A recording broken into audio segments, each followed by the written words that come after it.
In this video, I'm going to show you how to separate a batch of documents by a blank page.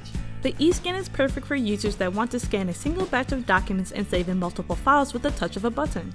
You have the option of using the eScan feature to separate different documents by a blank page. Tap on Advanced Settings and scroll down to enable this feature. When you enable Blank Page Split, check to make sure your scan settings are set to multi-page PDF and multi-page TFF formats.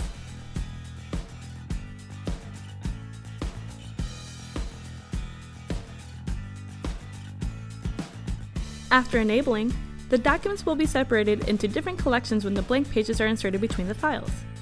When the scanner is done processing your documents, the preview window will show the documents are separated.